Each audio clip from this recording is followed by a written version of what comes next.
This episode is going to help you make sense of how your ex could have cheated on you or lived a whole double life, and how you didn't see it coming. Welcome to Heartbreak to Wholeness, the podcast helping you heal from the mindfuck of narcissistic relationships and move towards the secure, peaceful woman you want to become. I am your host, Brie Walta, relationship clarity coach and EFT certified practitioner. Let's dive in.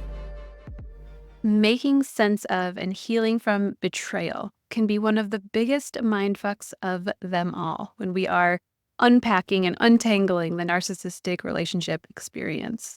So in today's episode, you are going to better understand how you didn't see the betrayal and the cheating and potentially the double life happening while you were in it. You are going to learn how to approach the dilemma of telling the next woman that he's with who he really is. And you're going to hear why big-hearted women like yourself often find themselves healing from betrayal trauma and what the specific steps are that you can do to help yourself move through the heartbreak.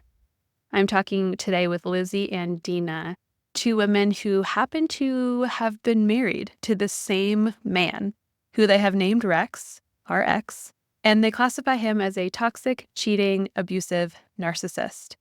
So in this episode, they're sharing their journey of how they found one another, how they came together, and how they both walked through that betrayal and the betrayal trauma recovery. This is such a unique and impactful episode to have two women who shared the same ex.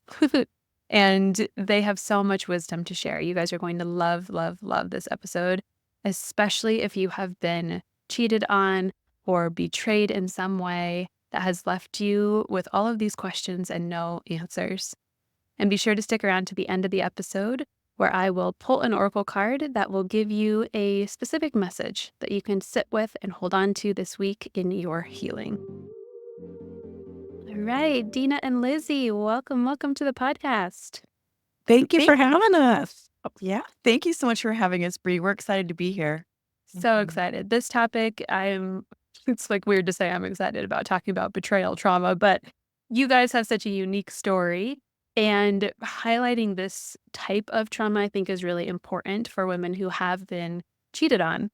And for two women, such as yourselves, who have been with the same partner, I think you called him a lying, cheating narcissist. Is that right? We could go on, actually. We could. There's definitely more ways to qualify him. But for you guys both to have been with the same man and have experienced betrayal trauma from the same person is such a unique story. So let's start there. Like, how did you guys realize that you had been with the same person, and how did you meet? Well, to be quite honest, her children were my stepchildren. So we kind of knew each other. We've met, but of course, I'm married to her ex, and it's kind of strange for that type of blending of a relationship. And then when things started going really weird for me, I got locked out of accounts.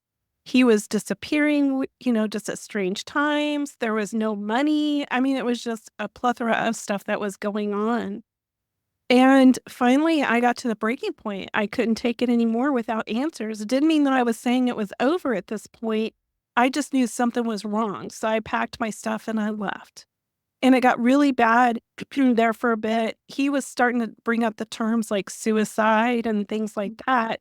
And so I called Deana's oldest son and I told him that, I'd left her dad. And I felt like it was important that he knew because he's talking suicidal thoughts or whatever he was expressing them. And so her son said, thank you, Lizzie, for letting me know. And I'm not surprised. And if it's okay with you, can I share this with my mom?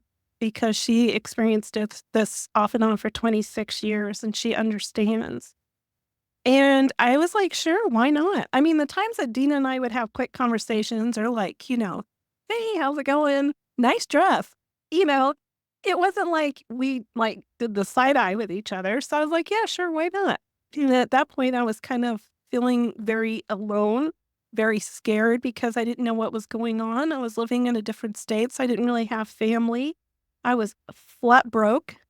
And then when I tried to get an apartment, I couldn't get an apartment because my credit had tanked, and then come to find out he was not paying my credit cards. And so, I mean, the list went on. And within minutes of her son hanging up the phone with me, Deana texted me and she said, "Hey," she said, "I understand what you're going through. It's not you. I've suffered it for 26 years." And she said, "Is it okay if, we call sometime?" And I'm like, "Oh, absolutely." Because at that point, you need somebody who can relate. Not necessarily from the same person, but, Yeah. when we're in those dark places, you need someone to relate. And even before Deana and I connected, I found out there was another woman. So he'd been living a double life for about 10 months or so before I even knew it. And, he's funneling money in different accounts, just so many other things going on. So when Deana called me one day, she just was like, shared her story. And it was like, oh my goodness, how did I get in this? This is awful. And you feel very vulnerable because, first of all, I had no credit anymore. I was working hard as a school teacher and no family near me. And to have someone that was able to connect with me, at that point, a relationship started because we knew of each other for 6 years because I was married to him for 6 years. And then it was like nonstop. I think at that point, it was kind of like two women who found a connection and a passion. We also had a passion for other women who could be in these situations. And it just kind of meshed from there. But I know there's a lot more to tell, and I'll let Deana kind of share some of that as well. Yeah. So it's a funny day when your ex's second wife reaches out to you and says that to you, because the whole time that she was with him, I had a sense of guilt because I knew what he was all about. And I knew that he had lied to her before they even got married. He told her that we were already divorced and we'd only been separated a few months. He pursued her and made her think that I lived out of state when I lived in the exact same state as both of them. And just went on with lie after lie.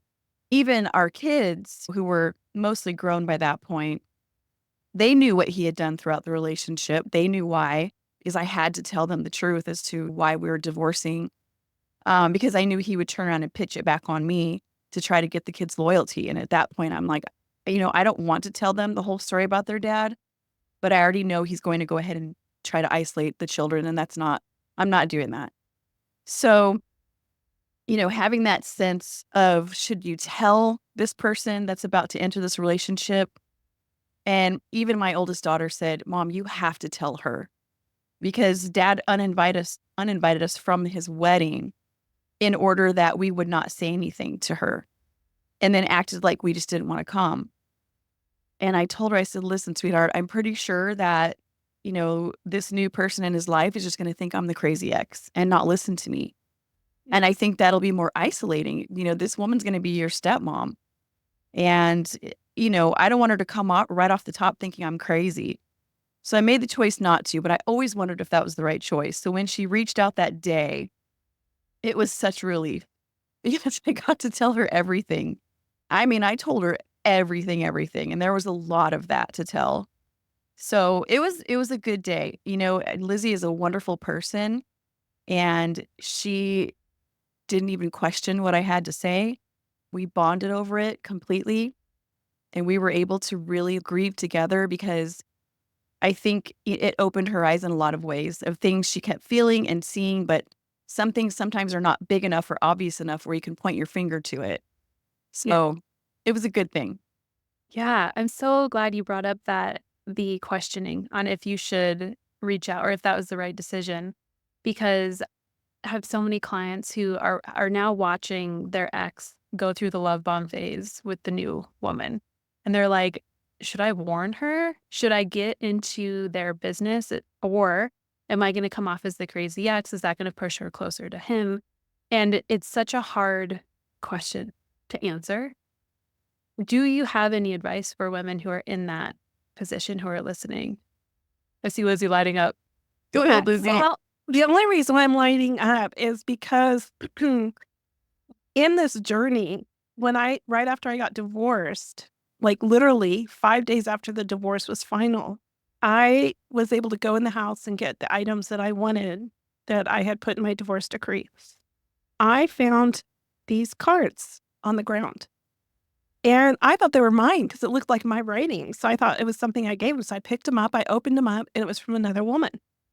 And there were dates on the cards, which was just like eye-opening because it for me, it was also, okay, now I get the whole picture. It's not just, you're trolling for a woman out there. It's like there's a relationship here. While you were married, sleeping next to me, you were carrying on with this whole other person, and I could tell, both Deana and I could tell, that this person had some really beautiful values. I don't think she would have dated this person like this. Sometimes you can tell a person's moral character. And I think I went through a state of shock right afterwards. But in the process, I think within that, Deana and I were like, we need to tell her. But how do you tell someone you don't know? How do you tell somebody that you don't know how they're going to receive what you have to say? But at that point, too, I think it depends on the circumstances. It depends on your heart attitude. I think for us, it was like, we're going to tell her and leave it up to her. But here's the thing. It took us, I think it was like 4 months, Deana, by the time we were able to find her and connect with her because we knew we had one shot. So it was like we had some data and some things that I had found through Rex's stuff. And so I had that to lean on. So we used that to keep looking and searching. And then we found her. Actually, I think one of her children found her Facebook page. And then Deana and I are like, okay, now what do we do? And then what happened was Deana sent a message to this person. And so, Deana, I'll let you kind of explain that because you did a really good job. We could see on the Facebook page that she was a really good woman. Now, we didn't see Rex. We call him Rex, RX. We didn't see Rex on there. So we didn't even know if maybe, by this point, it had been a year since the dates on the cards and that obviously she'd been with him. So we weren't sure if she was still with him, if it was just a fling.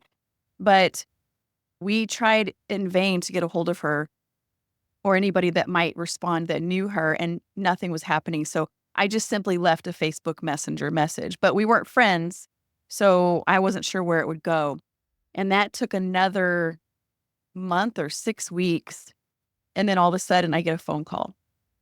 And she calls up and she says, is this Deana? And of course I said, yes. And of course I could see on caller ID who it was. So I'm getting nervous. She said, listen, I found this Facebook message. It's in a really weird spot. I can't even believe I found it. She said, and I'm so confused. I need you to explain to me what you're talking about. And I said, listen, Lizzie and I just wanted you to know that we could tell that you're a really good person and that you would never be with a married man. And I said, are you still with Rex? And she said, yes. I said, and you know who I am? And she said, yes. And I said, well, the whole point of the message was to make sure that if you were in this relationship or even if you decided not to be, eventually you would find out. And we didn't want you to feel bad. And we wanted to also be here for support because we know this person and we know what he's capable of. And we know that you're going to need a soft place to land when you find out. And she started getting hysterical and she said, who is Lizzie? And I said, what do you mean? She said, I know who you are. You guys were married 7 years ago. Who's Lizzie? And I said, well, Lizzie is his second wife. And she's like, what? Oh, wow. What are you talking about? And I said, well, you were with him while they were married. And she started panicking. So now she's wanting to know where Lizzie lived, who she is, et cetera. She was absolutely in shock. And then she starts freaking out because her son, who's an adult, young adult, he's on a motorcycle trip with Rex right now, and they're out of town. And now she doesn't even know who this person is because she had just married him. Oh, wow. Yes. So she's in panic mode, ends up calling Lizzie as well. That way they can correlate all the things that the missing pieces, he was supposedly an Uber driver, and He was supposedly telling Lizzie that, he was out driving and earning extra money. He was at church events. He was doing this. And then he was telling the third wife that he was at the gym all the time and he was working out, which she responded, I should have known that he just never got skinny. He was always fat for him to be working out. She had an amazing little accent. And so they correlated. They even have pictures where Lizzie and he would be on a trip and he would cut Lizzie out of the picture and send the picture to the third wife. And, of course, they weren't married at the point that he was with Lizzie, but he would Yeah. send a picture to her telling her how much he missed her and he's on a solo bike trip and wishes she was there. So they just coordinated all of these things and put together this incredible story of Wow. a complete double life. And he was so good at it that this third woman, we'll call her Jane, that he became part of Jane's family. He became a father to her children. He knew her parents. He was at their games. I mean, he had an incredible amount of time to curate this third person, complete, alter ego person and convince her that he was a wonderful man and a godly man and went to church all the time. So that's where we, at this point, Lizzie and I kind of have that same stance because he did run off to marry wife number 4 right after that. Because wife number 3, Jane, as soon as she found out what he was doing, before he even got back from that 3-day trip with her son, she had the police escorting him into the driveway. His car was packed. She had a restraining order. She had a court date for an annulment. I mean, she slapped it to him.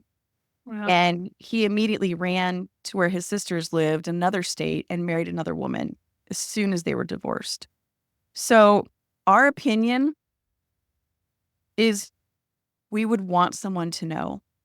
And I know that's a nuanced statement, but we did go to wife number 4. Actually, Jane went to wife number 4 on Facebook and just, begged her to reconsider and to think about what she was doing. And told her everything that was going on. And wife number 4 told her to jump off a bridge, basically, Yeah. that she was crazy.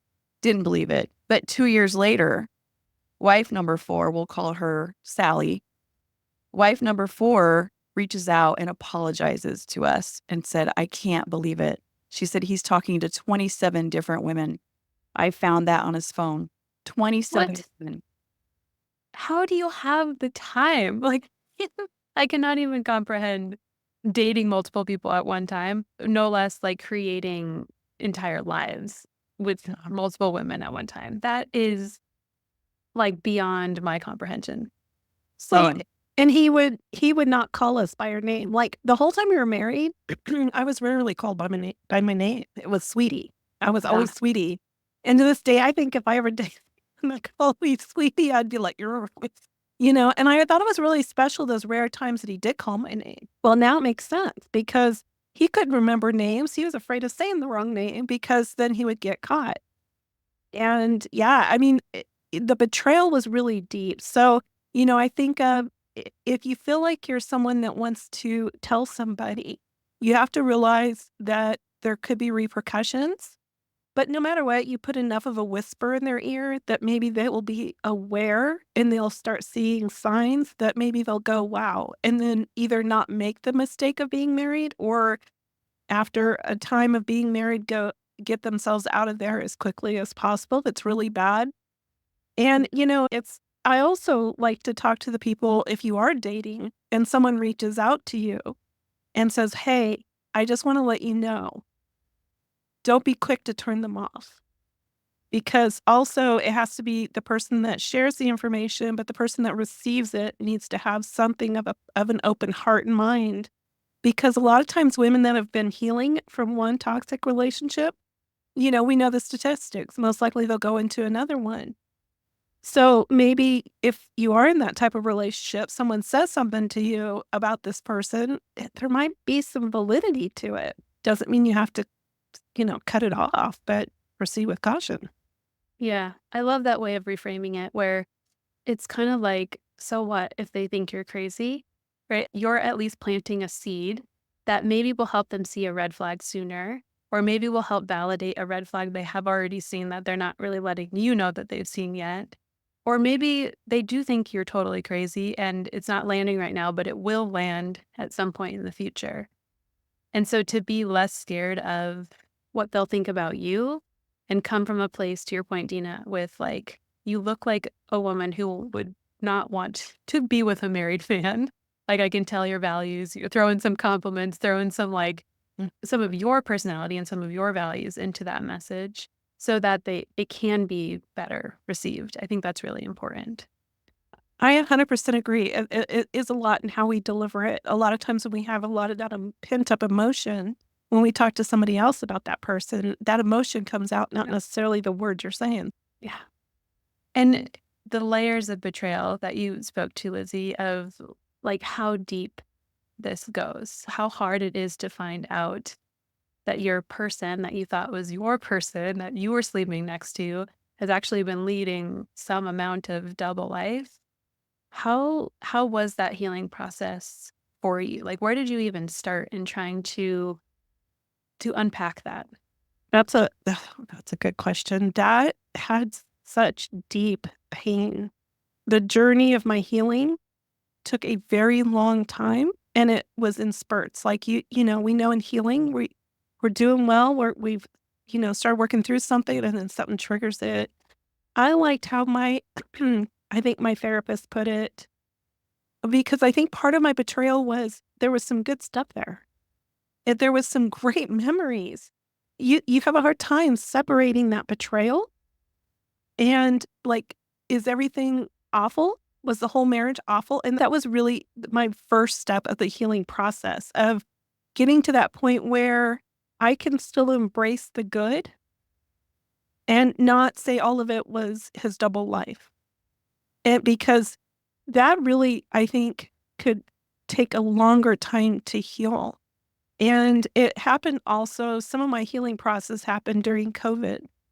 And I was meeting my therapist virtually, and I loved one of the things that she said because I was more isolated. I think it was harder to go through the healing process as a single woman, older woman. My kids were all adults and gone. Everybody's like, oh, this is your time. This is your time. Well, what does that look like? Right now, I'm just a hot mess. I don't know what I want. I just found out the person I was married to for 6 years. I thought it wasn't perfect, but I was content overall because my kids were gone. It was like, where do I even start? And sometimes I think it's just taking that one step in front of the other. I think it's also being okay with the quiet. Sometimes it's really hard to sit in the quiet and meditate and really kind of face some of those emotions, and then making yourself move forward. And figuring out what moving forward looks like is not clear. I know that sounds crazy. It's not. It's like I knew I had to work, so I'd get up and go to work. My family was getting together for a special event. Okay, I'd go to that.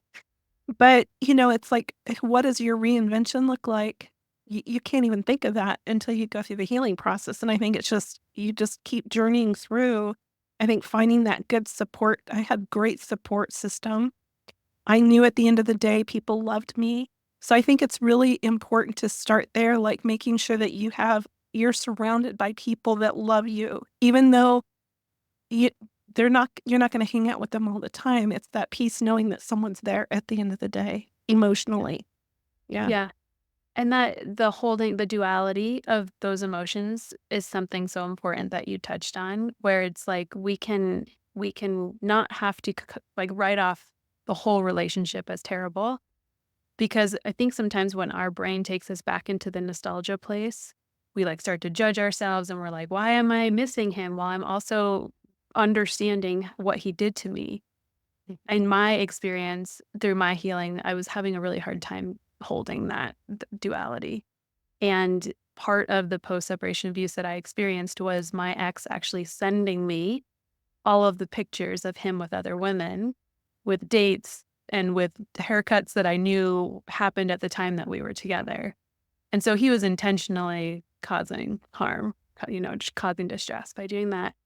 And I would receive one of those pictures and I would immediately feel like the anger and you son of a, and all the things that come with that, along with how could he and how could I have not seen it, and would go down that whole rabbit hole. And then also like well, was he with her when he wasn't with me during this good time that we were in? Or when he said he had to go do XYZ for work, he was actually with her. Like it was so hard to reconcile in my mind. It is. Yeah, it's trying to make sense of the nonsensical, right? Us coming from this place of I would never lead a double life. I would never cheat on a person that I said I loved. Yeah. It's hard for us to understand how somebody is capable of those things. And I think it's okay to step back. I think human nature is to understand the whys. Yeah. And I think when you have that type of situation, I think you have to have peace to step back and go, I'm okay with not understanding the whys because I wouldn't do it. Like you said, it's just so out of my realm of thinking. Yeah. And I think by getting to that point, I did that a lot. I'm not going to understand the whys with this. Mm. I won't. And I'll make myself crazy trying to figure out the whys. I just need to figure out how to move forward and how to heal and not think about the whys. Yeah. Yeah. And I know betrayal can look a lot of different ways, but with sexual betrayal specifically, that layer of when you're opening yourself and your body to somebody that says they love you and they're taking advantage of you, and then you find out later that they weren't actually who they said they weren't doing what they said they were doing. That's really hard to be with within our bodies as well. And I'm curious, Dina, for you, how did you feel with because I think you mentioned he was a sex addict or have classified sex addiction as part of this experience. When you found out that he was a sex addict and he was acting on his addiction, what was that like for you? Oh my goodness. You know, I married him at 17 years old and he was 19. So we were just kids. And I was a very innocent little kid too, a little church girl. I didn't know anything about anything. And it wasn't maybe 9, 10 months into our relationship that he seemed to be always gone and I couldn't figure out where he was. And finally one night I confronted him and said, "Why are you always out in the evening times like this? What are you doing?" And he just screamed at me and said, "I was out buying you flowers." And, just tried to make me feel horrible, which it did. I felt terrible. And then I started realizing this is a little town. There are no florists open at 8 o'clock at night when he claimed he was there. And I double checked, and sure enough, the couple little florists we had were not open. And so I confronted him about that. And once I started confronting him, he finally started confessing because I said, "Listen, whatever's going on, there's been too much weird stuff and I don't understand it. If you don't tell me, I'm leaving. I'm going to pack it up and go. This is your one chance to come clean." And what came out of his mouth devastated me and confused me beyond belief. He told me, because he was a sex addict that wasn't running around with, having affairs or emotional affairs. He was out looking for experiences. So he had been out with women. Actually, he was roaming the streets of our small town trying to find a woman that looked like she would be that type, is all I can say, because that's what he said. I'm quoting him. And he would charm her until she gave him sexual favors. And he would do this on a routine basis. And with that confession, it came out that even at age 15, he had been arrested for pretending to pee on the side of the road and actually trying to show himself, and other things that had happened. He would go on field trips in high school because he was into basketball, and he would get a prostitute on the field trip if the hotel room wasn't occupied. Things that went way back before me. But as you know, both of you, you still feel like, what is wrong with me? If this person is out trying to get all these sexual experiences or trying to fulfill something that, you're supposed to get from the one you love, you can't help that it affects you as a person and your value. And so the betrayal was absolutely incredible. I left him on an average of every 3 years, and 9 times, as a matter of fact. And there was counseling and there's therapy and there's everything you can imagine. But I think when I left the relationship, when I really realized the damage was when I started with my new husband. that's when I realized how deep and how bad the betrayal was, because I was with an amazing man who didn't do that kind of stuff. And yet I am literally expecting him to do something. Anything he did, if I even thought he was glancing at a woman, I was literally having a complete emotional and spiritual meltdown, inside myself. And I think that's when that really came to surface for me. And I had to do some serious dealing with my emotions versus logic. That PTSD is real. After the end of my relationship, I was actually diagnosed with PTSD, and it was happening for 4 years, so they qualified it as complex, and I was just like, "Whoa, like, I have a diagnosis from this extreme." Like, that is insane, and it does when you're in a new relationship, there's so much healing that can happen, especially when you're with a healthy person the next time, where you can be really open about what you're feeling and what's coming up, and that it's not about them, it's about this past experience, and they can help, like, create that new neural pathway, that safety in your brain. But Yeah. it's a process. And your new person has to be very patient, because at first I wasn't sure. I honestly wasn't sure if he was the same guy that I had just left or if it was me. And that's, I think, the hardest part is that you are saying, like, am I crazy now? Like, am I just going to think that every single man on the face of the planet is a sex addict? And so separating those emotions, from logic. And that's what I finally went to a therapist, and that's what he said. You need to look at logic. What is he really doing in front of your face? What are you Yeah. really seeing? Are you really seeing red flags? Or are you seeing him look at a woman and say she had a nice dress and then you literally freak out? You know? So it was a process of, I would say, a few years with my current husband to finally relax and finally heal and finally realize that not every man is this person. But it was very difficult because I honestly thought at any point he might leave because I could act a little crazy. And I really yelled at him or anything like that or accused him to his face. But we had a lot of conversations that as a new couple, you should really just be enjoying being a new couple, right? Not having Yeah. these serious, deep conversations. And so he's Yeah. stuck in there, which is great. I'm so glad he was mature enough emotionally and otherwise to be able to hold that for you. Yeah. Lizzie, what did that process look like for you?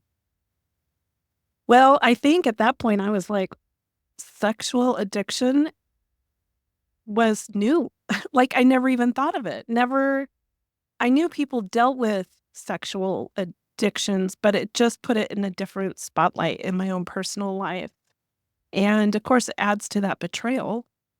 But I think I was so wrapped up in my healing journey with Rex on the double life than I was the sexual addiction. I think that is my probably Achilles heel, my PTSD in that relationship, because I'm like, how could I live with someone for 6 years and not see this? And I just, yeah, I think that is my deepest pain right there. Yeah. What would you guys say for the listener who is thinking that same thing? Like, how did I not see this? And it's starting to really put all of that self-blame on themselves for what happened and not getting out sooner or at the first, little tinge of red flag that they felt. I think right now I would say just if a person is listening to this, the beautiful thing is they're learning. I think giving yourself the space to learn what those red flags look like, and also giving yourself the grace if you're with someone and you find out these things happen, because as Deana and I have experienced, and I'm sure you too, and that is very intelligent people end up in these relationships. And so many of us will have the same thing. How did I get here? I think the best thing to do is to continually get yourself, educated, meet new people, as far as like listening to people that are in your life that may say, hey, I have a concern here, and being really cautious in the relationship. I know we don't want to go with a relationship where we're going to close our heart off, but we can't go with our heart wide open. It's a process. It's a loaded question that so many beautiful people are struggling with. Do you have anything to add to that? I would just say that, the average woman leaves their abuser 7 times. So everybody out there listening, this is normal. This is normal because I knew what he was doing once I started figuring out what was going on and that was actually a pattern. So I knew for a lot of the years of the relationship that he was a sex addict. And I still didn't leave. I would leave. I would pack up the kids and leave. But I didn't know what I was dealing with. And the only voices I had telling me what I was dealing with for the most part were his, because other people were just as confused as I was. So, you have experts telling you that he's got this or that and he'll be okay. He can get over it as long as he does this program. And he did. He would go to programs. He would go to counselors. He even checked himself into a sexual addiction recovery for 6 months. And so you see them trying. You have a family. You have children. You love them. You're trying to help them. It's what we do when we love somebody. And good people will hang in there to see if they can make a difference in that person. They don't want to break up their family. They don't want their children to come from a broken home. There's so many reasons. So many reasons. And so please, like Lizzie said, do not beat yourself up. Do not act like you're crazy or, this is abnormal or that you're doing something wrong. And definitely do not let this affect who you are as a person and your value, because you're a good person, which is why you don't understand the behavior, which is why you don't know really have a clue of how to deal with it, because you're not that person. Be proud of who you are. Yes. I love that point. I want to drive that home so deep for listeners that, to me, when we're asking ourselves that question, the first understanding that I have of that person is that they are big-hearted, they are empathetic, and they want the best for the people that they love. Yeah. And where that can get messy is if we don't also have the boundaries around ourselves and our needs, when we don't also have the knowledge around the signs to look out for, when we aren't also listening to our intuition, right? It's like, but those are things that we can learn and that we can get more skilled at doing. But the fact that you are a good person and have a big heart, you can't learn that. So you listening, if you're asking yourself that question, that means that that's who you are. That means that you care enough to do this introspection to try to figure it out, which is like eons beyond probably what your ex would have done. Yeah, exactly. And red flags are red flags. There's no clear, why do I sense this? It's not always evident. So, yeah. Ask questions.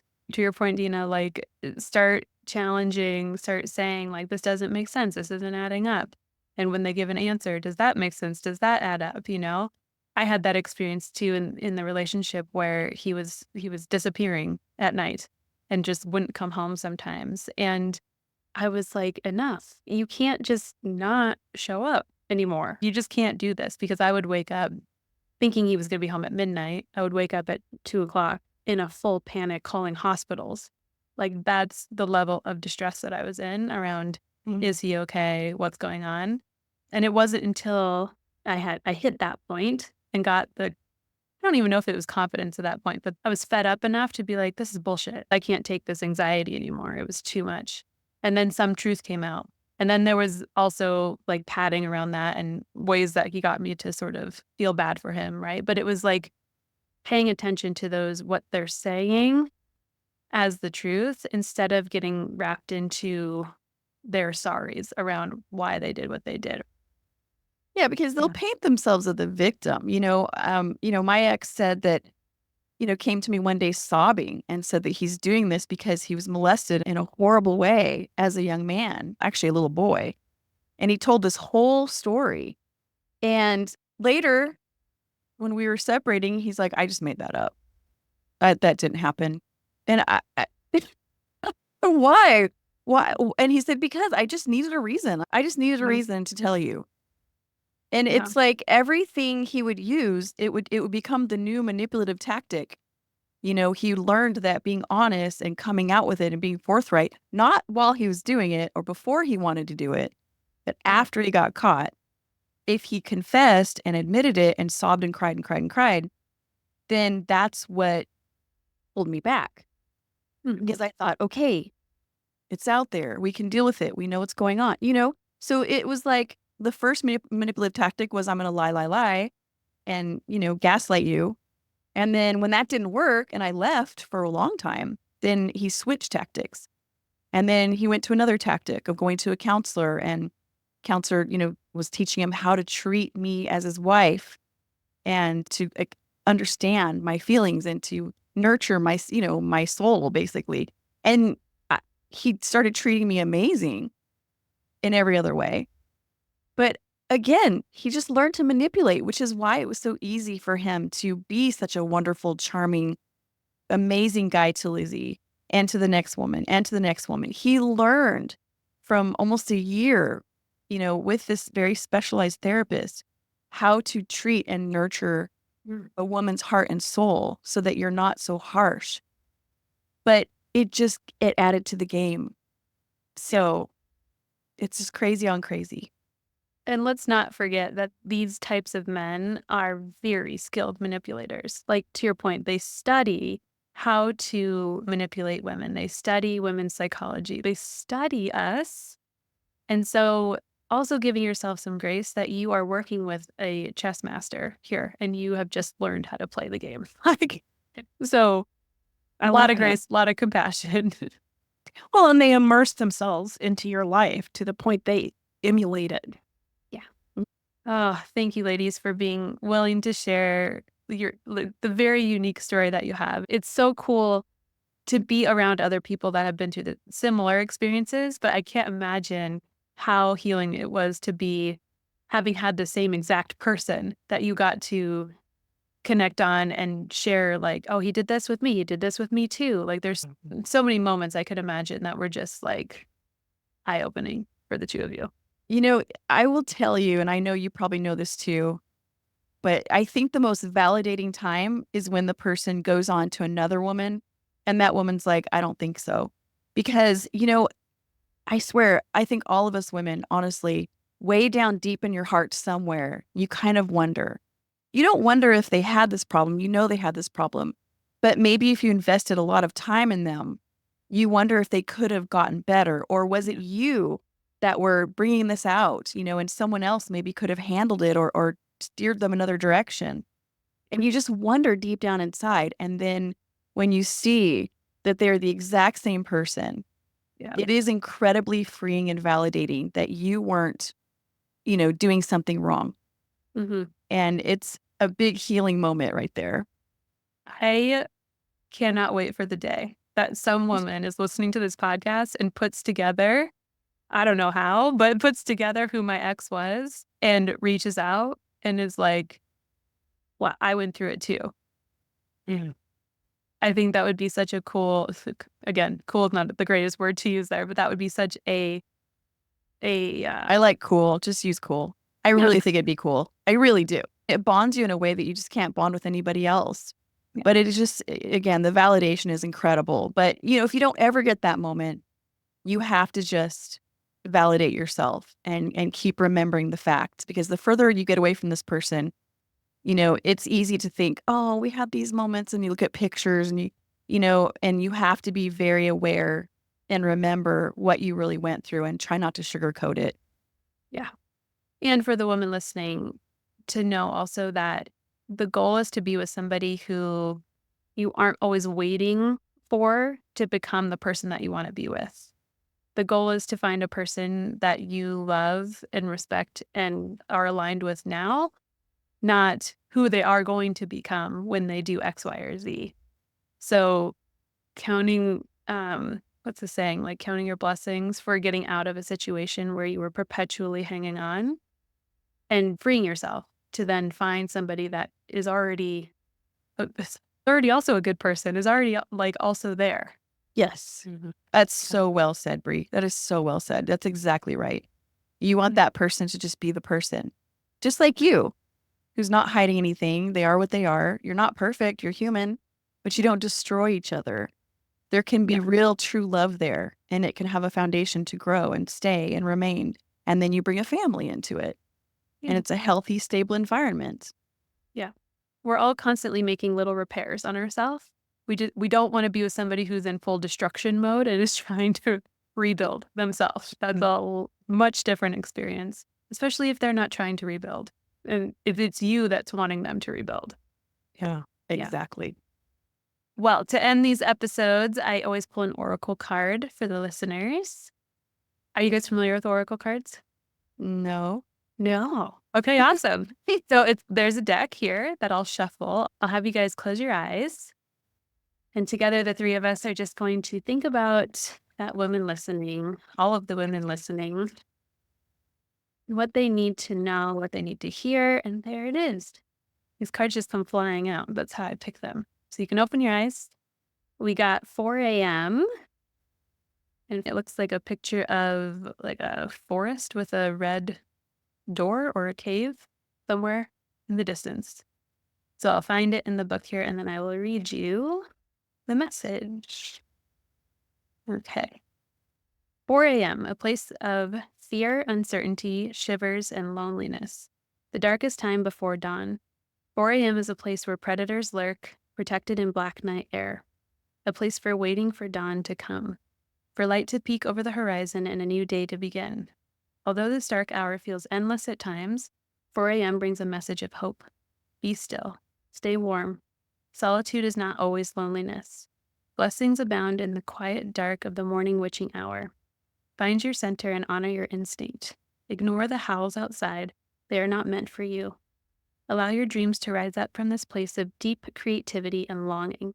Savor the moment. The sun is rising soon. Well, that couldn't be any more perfect. Yeah. Well, ladies, where can listeners find you if they want to connect or learn more about your podcast or the work that you're doing? Go ahead, Lizzie. Oh, okay. You can find us under the Matadoras on all the platforms for our podcast. And then we also have our Facebook group. We're on TikTok and Instagram. Just look for the Matadoras and you'll find us. Or you can go to thematadoras.com or reach out to us through there or thematadoras@gmail.com. Lots of Yeah, and we're on YouTube. So basically, just go anywhere and look for the Matadoras. A lot of people put the Matadors, so you'll pull up a very old music group. But, so the Matadoras. And once you do that, you'll find us everywhere. Beautiful. Mhm. Make sure everything is linked in the show notes. Thank you again for sharing your message and inspiring some hope with the listeners. Thank you for having us, Bree. It was a pleasure. Lizzie and Deana's story is both unique and unfortunately so common, where we find ourselves in relationships with men who are leading whole other lives with families and marriages and girlfriends at the very least. And I know that that can be really hard to sit with and make sense of and recover from. So there are a few things that we talked about in this episode that I really want you to take away. I really want you to hold in your heart to remember as you are moving through your experience. So let's recap what those things are. We talked about the importance of giving yourself grace as you uncover the truth and why it's so important that when that question comes into your head of how did I not see this? How did I not see it coming? Why didn't I leave sooner? When all of those questions come into your head, to remind yourself that you were doing the best you can with the information that you had and that you were capable of seeing at the time. And that these men are expert con artists. They have practiced their whole lives manipulating people and lying and conniving behind the scenes. And you got steeped into a very boiling pot of water that you didn't probably know that you were in for. And most importantly, you are an empathetic, caring, warm-hearted woman who wanted to really help the person that you loved and wanted to be there for them and wanted to try everything before you decided to leave or divorced or moved the kids out of the house. You were approaching this from a very cautious place, most likely, and really hoping that he would change. You also, in this episode, got some great advice on if you're questioning if you should reach out to the next woman that he's with. Maybe you're seeing him have a new girlfriend. Maybe you're seeing him starting his new life with this woman. It's such a pickle to be in of do I tell her? Do I not? Do I get mixed into their life? Do I not? There was some really great advice on how Deana and Lizzie approached that in this episode and what to be mindful of if you do want to go down that route. You also learned how to start to move forward and really hold the duality of both the good memories and the bad memories, and to expect that there's going to be a duality there, and hold space for all of the emotions around all of that as you are continuing to just put one foot in front of the other, surrounding yourself with beautiful people and meeting yourself in the grief, because the only way out is through. And the only way through is by being supported, led, held by people who can hold space for that and have been there to hold space for and have been there in that experience. And I want to just name again how painful this is. I know firsthand, trying to make sense of betrayal and how somebody could do this is so hard to reconcile and so hard to come to acceptance around. And know that you will. You will get there in time. You don't have to get there tomorrow. You don't have to get there next week. Grief takes time. Processing takes time. But trying to surround yourself with the people that can help support that journey is going to make that a more easeful process for you. So I see you. I hear you. I was you. And you're going to be okay. I promise. If you enjoyed this episode, I'm going to point you back to episode 47. It is called, Was Any of It Real? Signs You've Been Deceived in a Narcissistic Relationship.